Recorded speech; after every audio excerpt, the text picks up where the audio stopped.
Baik, selamat pagi buat kita semua. Selamat pagi. Selamat pagi.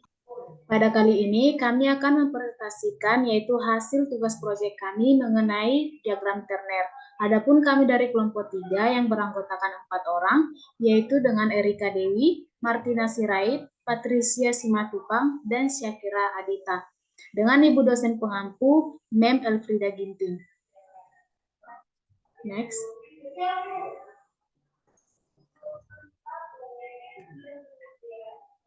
Nah, adapun pada bagian ini akan dijelaskan oleh Erika Dewi. Kepada Erika Dewi, dipersilahkan. Baik, terima kasih kepada moderator. Nah, di sini saya akan menjelaskan tentang pengenalan dari diagram Turner. Nah, sebelum kita menganalisis pengaplikasian diagram Turner pada kehidupan sehari-hari atau dalam praktikum, ada baiknya kita harus kenal apa itu diagram Turner. Jadi, diagram Turner merupakan suatu diagram fasa berbentuk segitiga sama sisi dalam satu bidang datar yang dapat menggambarkan sistem 3 komponen zat dalam berbagai fasa. Jadi kira-kira bagaimana sih pengaplikasian diagram Turner itu?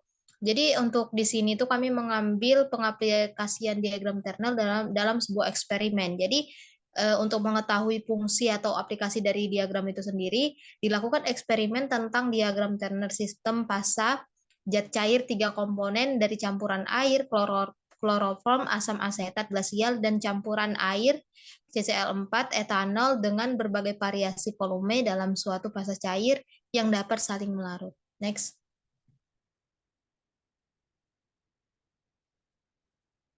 Nah, karena kita melakukan sebuah eksperimen, kita tentu saja punya tujuan dari eksperimen yang kita lakukan. Kira-kira kenapa kita harus melakukan eksperimen ini? Karena tujuan dari percobaan ini supaya kita bisa membuat kurva kelarutan suatu cairan yang terdapat dalam suatu campuran cairan tertentu. Terutama ini cairan pada 3 komponen. Nah, selanjutnya untuk prinsip kerja dari diagram Turner sendiri, adalah pemisahan suatu campuran yang terdiri dari 2 komponen cair yang saling melarut sempurna. Next.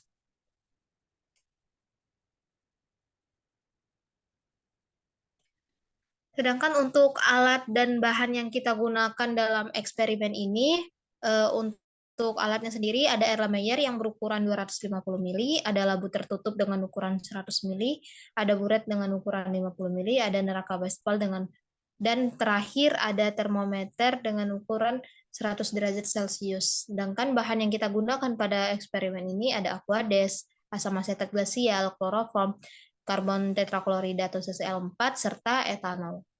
Nah, selanjutnya untuk prosedur kerja yang akan kita lakukan itu akan dijelaskan oleh pemateri selanjutnya saya serahkan kepada moderator. Terima kasih. Baik, terima kasih kepada Erika Dewi atas penjelasannya. Mana kita sudah tahu tadi yaitu pemaparan yang diberikan mengenai tujuan, alat, dan bahan. Selanjutnya pada prosedur kerja ini akan dijelaskan oleh Patricia Simatupang. Kepada Patricia dipersilakan. Terima kasih kepada moderator atas kesempatannya. Baik, di sini kita akan membahas tentang bagaimana proses pengerjaan dari pengaplikasian diagram Turner.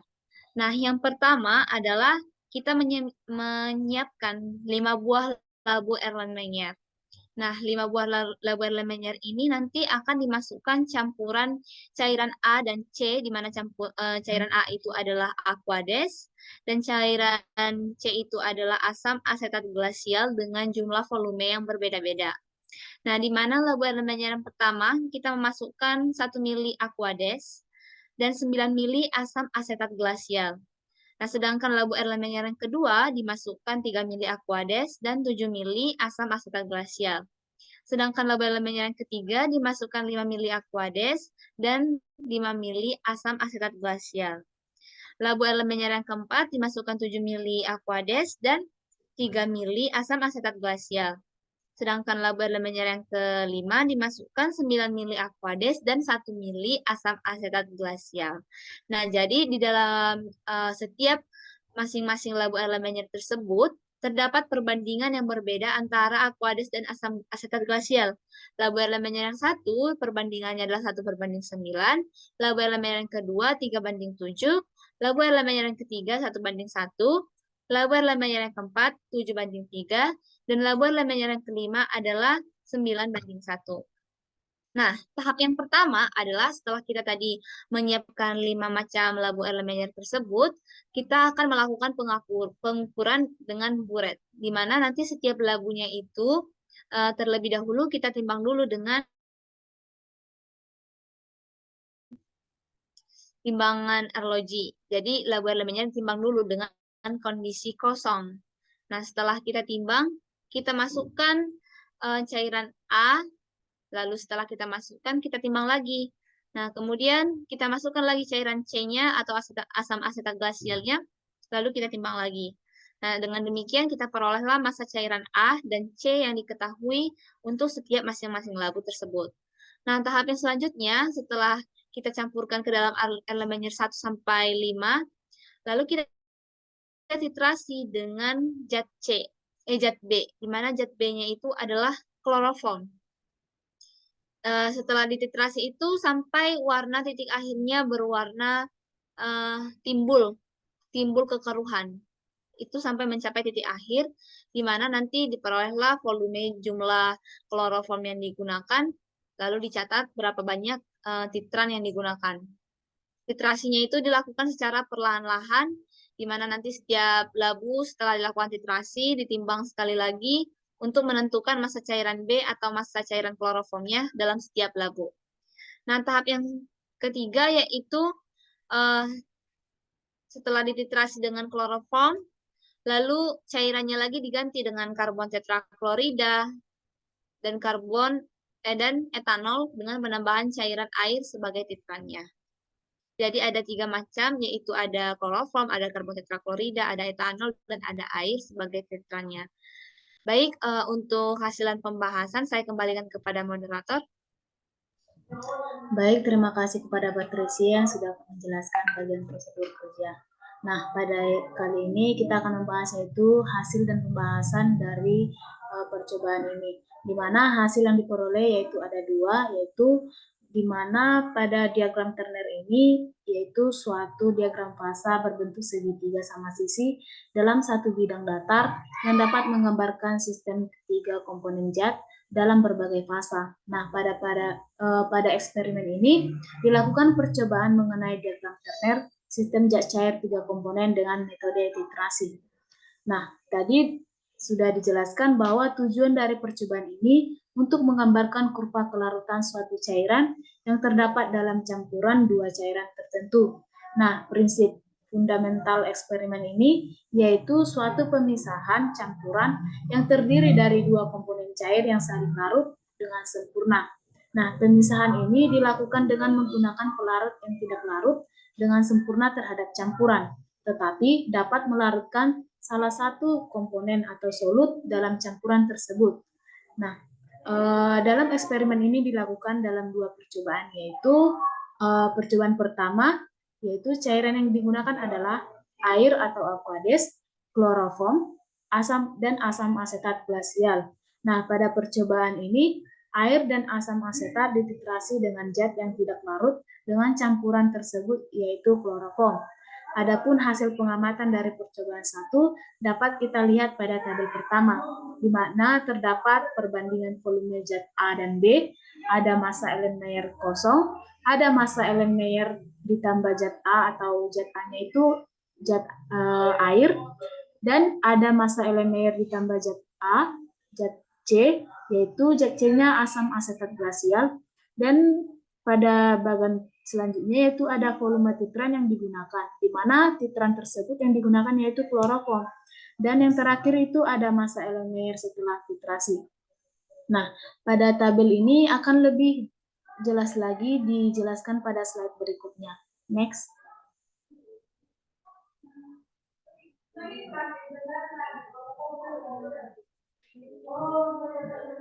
Nah, pada percobaan ini yaitu ada suatu suhu dan tekanan dipengaruhi oleh komposisi sistem, di mana hal ini molekul air pada bagian OH membentuk ikatan hidrogen yang kuat dengan molekul asam asetat dari gugus COOH, di mana ketika titrasi dengan kloroform dilakukan, terjadi pemisahan antara campuran air dengan asam asetat. Maka hal itu dikarenakan karena asam asetat itu dengan kloroform dapat saling berikatan, di mana kloroform dapat berikatan di sekitar gugus metil dari asam asetat atau CH3COOH yang bersifat nonpolar pada gugus CH3-nya. Tetapi asam asetat yang berikatan dengan kloroform hanya sedikit. Next.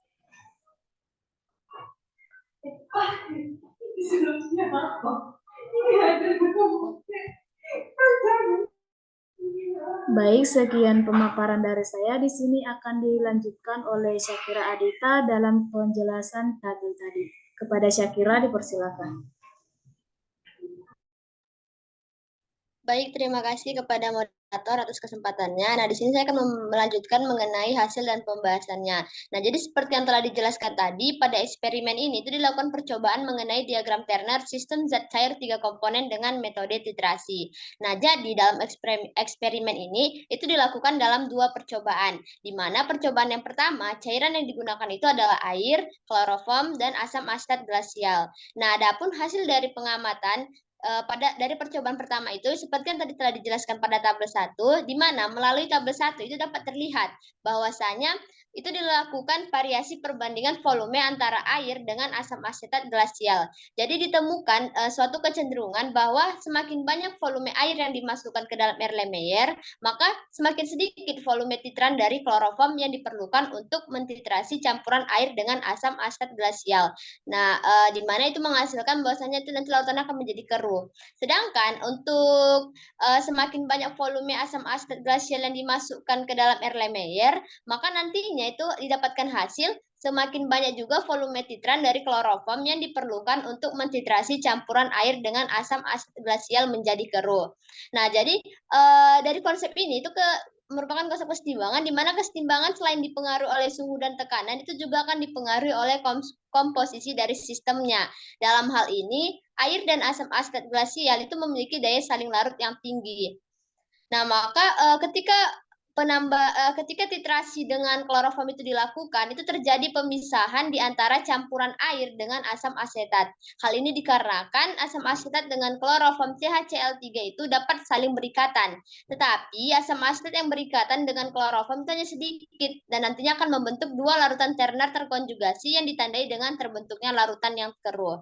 Nah, berdasarkan tabel 2 yang telah dijelaskan pada bagian hasil, itu dilakukan variasi perbandingan volume antara CCl4 dengan air, seperti halnya pada percobaan 1 yang tadi. Nah, jadi ditemui bahwasanya terdapat suatu kecenderungan bahwa apabila semakin banyak volume CCl4 dan semakin sedikit volume etanol yang dimasukkan ke dalam Erlenmeyer, maka nanti semakin sedikit juga volume titran atau air yang diperlukan untuk mentitrasi campuran CCl4 dengan etanol menjadi keruh. Nah, hal ini disebabkan karena adanya perbedaan kepolaran, yaitu CCl4 itu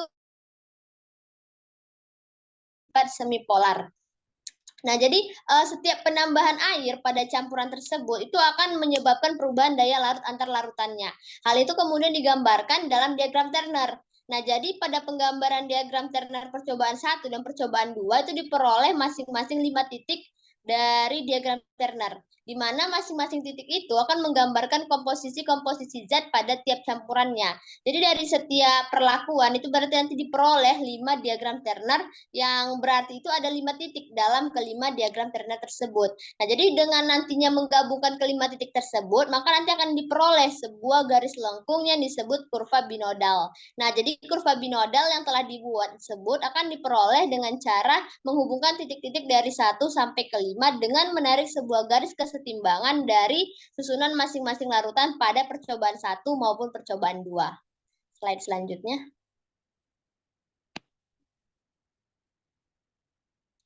Nah, jadi dari hasil dan pembahasan yang tadi itu kita dapat melakukan pengolahan data. Nah, pengolahan data itu ditentukan dengan presentasi fraksi mol dari ketiga komponen cairan, di mana dengan itu dapat dicari dengan persamaan untuk mencari mol zat dari A itu kita dapat melakukan dengan cara massa zat A dibagi MR zat A. Untuk mencari nilai mol zat B, kita dapat menghitungnya dengan persamaan massa zat B dibagi MR zat B. Dan untuk mencari mol zat C, itu dapat dilakukan dengan cara massa zat C dibagi MR zat C. Dan untuk mencari nilai fraksi mol dari zat A, itu dapat dilakukan dengan menghitung mol zat A dibagi mol zat B ditambah mol zat fraksi zat A dapat dicari dengan cara mol zat A dibagi mol zat A ditambah mol zat B ditambah mol zat C dikali 100%. Dan untuk mencari nilai fraksi mol zat B, kita dapat menghitung mol zat B dibagi mol zat A ditambah mol zat B ditambah mol zat C dikali 100%. Dan untuk mencari nilai fraksi mol zat C, kita dapat menghitung mol zat C dibagi mol zat A ditambah mol zat B ditambah mol zat C dikali 100%. Demikian penjelasan dari saya kembalikan kepada moderator. Baik, terima kasih atas penjelasan dari Syafira Adita. Nah, di sini dapat kami tarik kesimpulan, yaitu dari hasil percobaan yang akan dijelaskan oleh Patricia. Kepada Patricia, dipersilakan.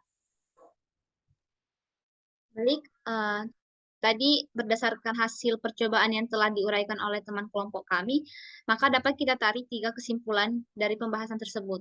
Yaitu yang pertama bahwa campuran air, kloroform, asam asetat glasial, dan campuran air dan karbon tetraklorida serta etanol itu merupakan sistem 3 komponen yang dapat bercampur sebagian dan juga dapat digambarkan dalam sebuah diagram Turner.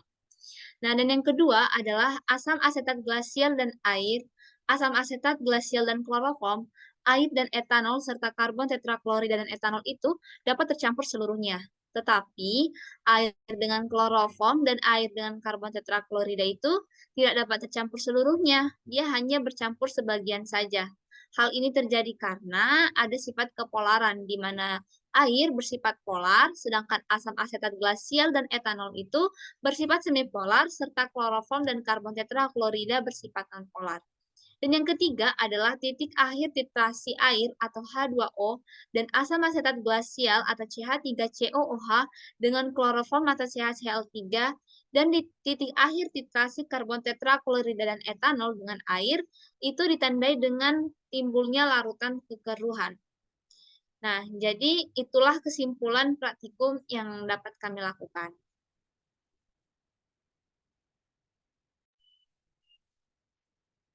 Next. Baik, saya kembalikan kepada moderator. Baik, terima kasih kepada Patricia atas penjelasan dari kesimpulan hasil praktikum. Slide selanjutnya.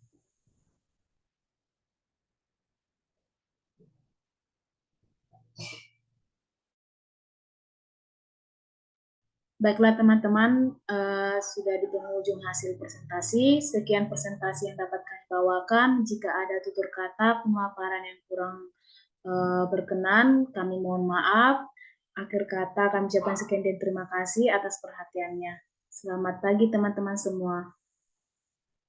Selamat pagi.